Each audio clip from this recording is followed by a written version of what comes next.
जय हिंद दोस्तों, कैसे हैं आप सभी। उम्मीद करते होंगे अच्छे और स्वस्थ होंगे। तो आगाज आज हो चुका यह विज्ञान का बायोलॉजी का दूसरा लेक्चर है, दूसरी क्लास है।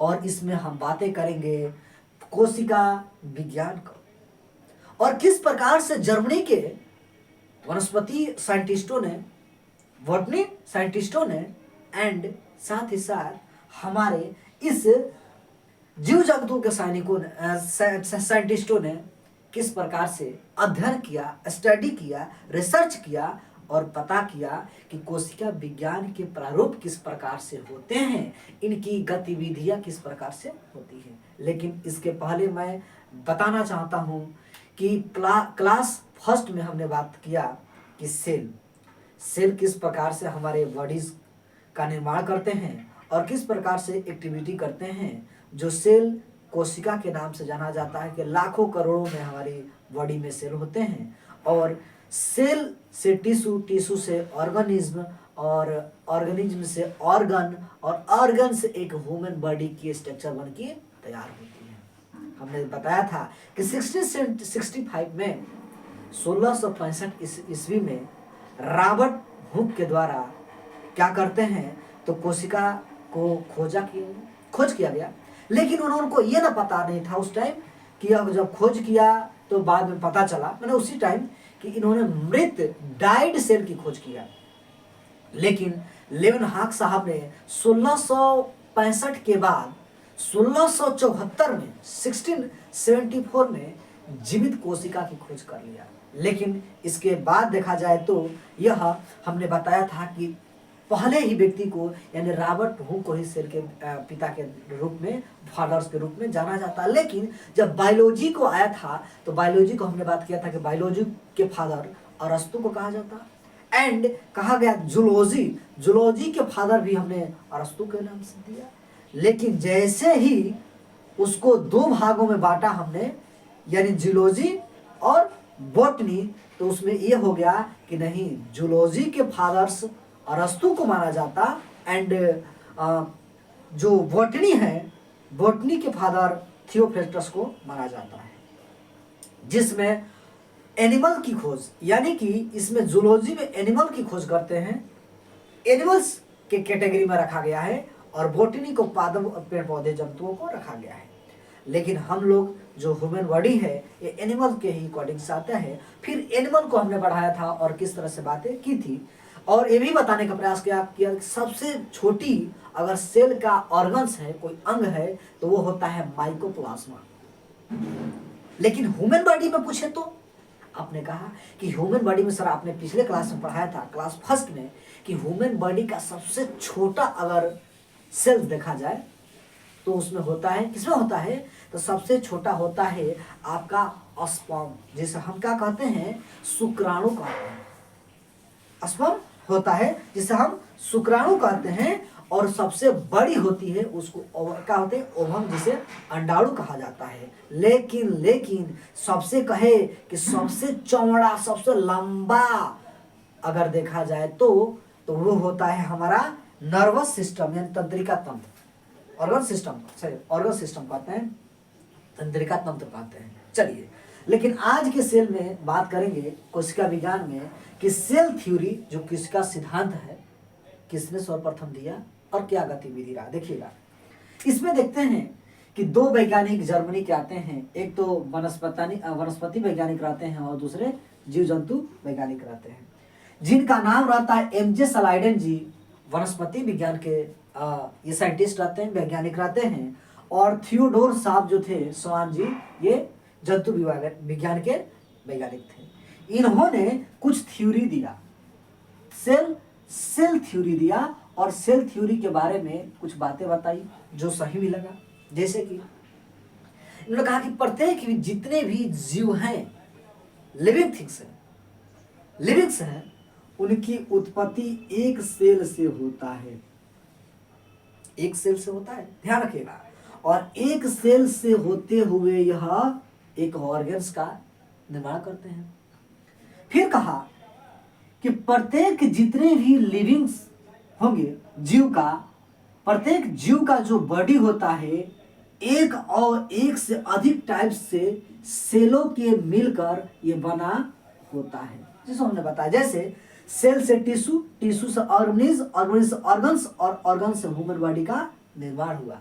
इतना ही नहीं, कहा कि सेल की उत्पत्ति की प्रक्रिया न्यूक्लियस का मुख्य कार्यकर्ता या सृष्टिकर्ता के रूप में जाना जाता है। लेकिन आप कहें न्यूक्लियस आ गया। अब देखिएगा, हम मार्केट में जाते हैं तो 1 केजी प्याज लेते हैं, आधा केजी मान लीजिए कि टमाटर लेते हैं, हर वस्तु को लेते हैं और एक बड़ी सी थैला में उसको समेट कर हम घर पे लेकर आ जाते हैं। इसी प्रकार जो सेल है, और देखा जाए इस सेल के, इस कोशिका के अंदर भी कुछ पॉइंट बचे होते हैं, और उस पॉइंट किस प्रकार से हमारे ऑर्गन्स में, हमारे बॉडीज में कार्य करते हैं। तो हमने थैला को उठाया और थैला में एक व्यक्ति को रखा, जिस व्यक्ति का नाम क्या था, तो न्यूक्लियस था, जिसको हम क्या कहते हैं, केंद्रक कहते हैं। यही न्यूक्लियस होता है। यह प्रबंधक साहब होते हैं, सृष्टिकर्ता होते हैं इस बॉडी, इसको सेलवा को देख रेख करने के लिए, समझ लीजिए यही सब कुछ होते हैं। कहे कि ना तुमको नहीं जाना है पानी पीने, तो नहीं जाना है, यही क्या होते हैं, प्रबंधक जी होते हैं। तो कहता है कि सेल की उत्पत्ति की जो प्रक्रिया होती है, न्यूक्लियस यानी कि केंद्रक के मुख्य कार्यकर्ता या सृष्टिकर्ता के रूप में यह भाग लेता है और यह कार्य करता है। इसके नीचे वाला जो पोर्शन दिखाई दे रहा है सेल्स में, यह इंडोप्लाज्म रेटिकुलम है, जिसको हम क्या कहते हैं हिंदी में, अंतः प्रदत्त मुख्य जालिका के नाम से जानते हैं। इसके क्या क्या फंक्शंस हैं, इसके क्या क्या कार्य हैं, आज वही तो हम पढ़ने के प्रयास करेंगे। चलिए, अब इसके बाद नीचे जो कुछ पॉइंट्स इस प्रकार से दिख रहा है, ये लाइसोसोम होता है। बस देखते जाइएगा, ये इसमें लाइसोसोम की हो गया। और उसके बाद इस प्रकार से कुछ आकृति बनी हुई है, जिसे हम माइटोकांड्रिया कहते हैं। और माइटोकांड्रिया का क्या गतिविधि है, फिर हम इसके बारे में पढ़ेंगे। बस अब देखते जाइए, इस प्रकार से जो साइड से जो है, इस प्रकार से जो दिया गया है, ये सेल मेम्ब्रेन होते हैं, जिसका कोशिका हम झिल्ली कहते हैं। इसी के बगलवा में जो साइड से होता है, एक होता है सेल वॉल, जिसको हम क्या कहते हैं, कोशिका भित्ति भी कहते हैं। कोशिका भित्ति हम कहते हैं। ये साइड वाला जो है, इसके अंदर वहां में जो लिक्विड का प्रकार रहता है, जो थैला में भरा रहता है, उसको हम कोशिका द्रव के नाम से जानते हैं, सेल फ्लूइड के नाम से जानते हैं। अगला जो पॉइंट है इधर साइड वाला, गोल्जी बॉडी, ये जो होता है क्या है, गोल्जी बॉडी है, और इसमें भी गोल्जी बॉडी का अहम योगदान होता है। और साथ ही साथ इसके अंदर एक और आकृति बना है, जिसको हम क्या कहते हैं, तो कहते हैं का सेंट्रोसोम। सेंट्रोसोम, जो उसका हिंदी रूप कहा जाता है तारकाय, तारकाकाय। और तारकाकाय का क्या काम होता है, हम इसमें देखने का प्रयास करेंगे। लगभग 11 पॉइंट्स इसमें हम देखने का प्रयास करेंगे, और 11 पॉइंट्स के क्या उसके क्या होंगे, कार्य होंगे, गतिविधि क्या होगी, इसमें क्या वो भूमिका अदा करता है, इसके बारे में हम जानेंगे। अब हम पहुंचते हैं सबसे पहले, सेल मेम्ब्रेन भी इसमें अंदर होता है। ठीक है, इसके अंदर क्या होता है, सेल मेम्ब्रेन होता है, जिसे हम क्या कहते हैं, तो सेल मेम्ब्रेन को हम क्या कहते हैं, कोशिका झिल्ली के भी नाम से जानते हैं। हम लिखे ना यहाँ पे, देखिए सेल मेम्ब्रेन जो होता है, कोशिका के सभी अवयवों एक झिल्ली के द्वारा यह घिरी रहती है, जिसे हम झिल्ली को सेल मेम्ब्रेन कहते हैं, कोशिका झिल्ली के नाम से जानते हैं। ठीक ना, सेल मेम्ब्रेन जो यही है, सेल मेम्ब्रेन इसका साइड सेल मेम्ब्रेन कोशिका झिल्ली के नाम से जानते हैं। इसका कार्य क्या होता है, यह सेल के किनारे का जो लगा रहता है, घिरा रहता है, इसका गतिविधि बांध के रखे रहता है, ये सेल मेम्ब्रेन हो गया। इसके बाद इसके फंक्शन क्या है, तो सुनिएगा, कहता है कि यह जंतु और पादप दोनों में पाए जाते हैं। यह जंतु और पादप दोनों में उपस्थित होता है। ठीक है, यह कोशिका के अंदर जाने वाले मॉलिक्यूल्स को नियंत्रित करता है। सेल मेम्ब्रेन, सेल जो कोशिका झिल्ली है, यह सेल के अंदर, कोशिका के अंदर जाने वाले मॉलिक्यूल्स पदार्थों का ये क्या करेगा, अंदर जाता है, वो नियंत्रण करता है। इतना ही नहीं, यह कोशिका के सेल मेम्ब्रेन अर्धपरागमय झिल्ली की होती है। क्या होती है? जो सेल मेम्ब्रेन होती है अर्धपरागमय झिल्ली की होती है। और इस सेल का मुख्य जो कार्य देखा जाएगा, सेल मेम्ब्रेन को जो कोशिका झिल्ली के नाम से जाना जाता है, इसका मुख्य कार्य क्या होता है कि कोशिका के अंदर एवं बाहर से आने वाले जो पदार्थ होंगे, इनका यह निर्धारण करता है। इसकी उत्पत्ति का कारण महत्व यह रहा। इसके बाद कुछ पॉइंट बनता, मैंने दिखाया कि ये इसके अंदर जो लगा रहता है, जिसको हम क्या कहते हैं, सेल मेम्ब्रेन कहते हैं, सेल वाल कहते हैं। और सेल वाल का तो बहुत इंपॉर्टेंट महत्व होता है इस के अंदर। ठीक, कहता है कि यह केवल पादपों में पाया जाता है, पादपों में ही पाया जाता है, जंतु में नहीं पाया जाता। एवं साथ ही साथ यह सेलुलोज का बना होता है, सेलुलोज का बना होता है। सेल वाल किसका बना होता है? तो सेलुलोज में पाया जाता है। और ये भी मैं बता दूं, यह पादपों में बोले तो जब सेल ऑफ टाइप्स, कोशिका विज्ञान, कोशिका के प्रकार कितने होते हैं, तब प्रोकैरियोटिक और यूकैरियोटिक जो मैं बताऊंगा। मैं पहले पॉइंट में कुछ बताया था, थोड़े से पॉइंट, लेकिन मैं फिर सोचा कि उसके टाइप न बताकर पहले इसके जो पॉइंट्स हैं, 11 पॉइंट्स हैं, सेलुलोज, राइबोसोम, माइटोकॉन्ड्रिया, कि इसके फंक्शन क्या होते हैं, इसको बता देंगे। उसके बाद हम फिर यूकैरियोटिक और प्रोकैरियोटिक का डिफरेंस बताने का प्रयास करेंगे।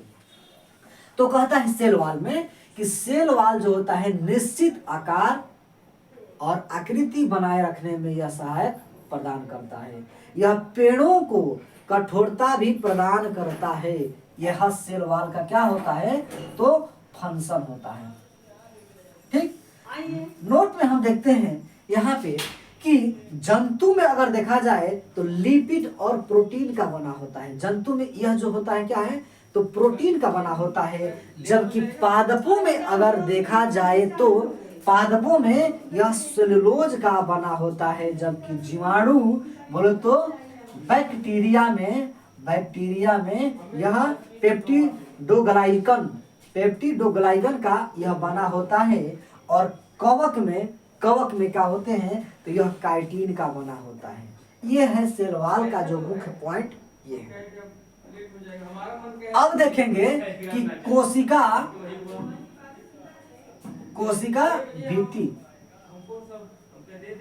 भित्ति के बाद हम देखेंगे यहाँ पे कि कोशिका भित्ति का कार्य हो गया।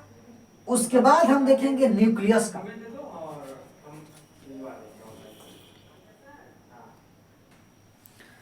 सेल वाल के बाद हम देखेंगे न्यूक्लियस। और न्यूक्लियस का क्या गतिविधि होती है, क्या फंक्शन होता है, जिसको हम प्रबंधक के नाम से जानते हैं, केंद्रक के भी नाम से जानते हैं। तो देखिएगा, न्यूक्लियस अगर देखा जाए केंद्रक, और केंद्रक की खोज सर्वप्रथम रॉबर्ट ब्राउन ने 1831 में किया। 1831 में इस न्यूक्लियस की खोज रॉबर्ट ब्राउन ने किया। और इसमें बताया कि डीएनए और आरएनए के गुणसूत्र क्रोमोसोम इसमें पाए जाते हैं। किसमें? न्यूक्लियक में। और न्यूक्लियक जो होता है, केंद्रक जो होता है, इसके फंक्शन क्या होता है सुनिएगा। यह सेल के मध्य यानी कोशिका के मध्य एक रचना होती है, स्ट्रक्चर होता है, जिसमें कि केंद्रक ये उपस्थित होता है। यह पादपों और जंतुओं में, यह दोनों में पाया जाता है। एंड यह सेल का प्रमुख अंग होता है, क्योंकि यह कोशिका के प्रबंधक के रूप में कार्य करता है, यानी कि उसकी निगरानी करता है, नियंत्रण करता है। यानी कि इसका ब्रेन भी कहा जाता है। किसका? इसे सेल का यानी कोशिका का ब्रेन किसे कहा जाता है? तो कोशिका के ब्रेन, क्वेश्चन पूछे तो बताइएगा कि न्यूक्लियस को कहा जाता है, केंद्रक को कहा जाता है। और फिर क्वेश्चन बनेगा कि केंद्रक में, न्यूक्लियस में किसकी अधिकता पाई जाती है निर्माण में? केंद्रक न्यूक्लियस का निर्माण में क्या क्या अहम योगदान निभाता है? तो देखिएगा, 70 से 80% इसमें प्रोटीन पाया जाता है, 10% डीएनए पाया जाता है और 2 से 3% आरएनए और 3 से 5% लिपिड पाया जाता है। ये रहा न्यूक्लियस का पॉइंट्स। आगे के चैप्टर में हम बात करेंगे कि किस प्रकार से माइटोकॉन्ड्रिया कार्य करता है, राइबोसोम क्या काम करता है, गोल्जी बॉडी क्या करता है इसके अंदर, और तारकाई क्या किस तरह से काम करता है, इसके नेक्स्ट क्लासेस में हम बातें करेंगे। हमने सोचा कि थोड़ी थोड़ी पॉइंट आपके बीच हम लेकर आते रहें। तो आज के सेशन यहीं पे समाप्त करते होंगे। स्क्रीनशॉट आप लेना चाहते हैं ले सकते हैं, और फिर मिलते हैं हम नेक्स्ट क्लासेस में। तब तक के लिए टेक केयर, धन्यवाद।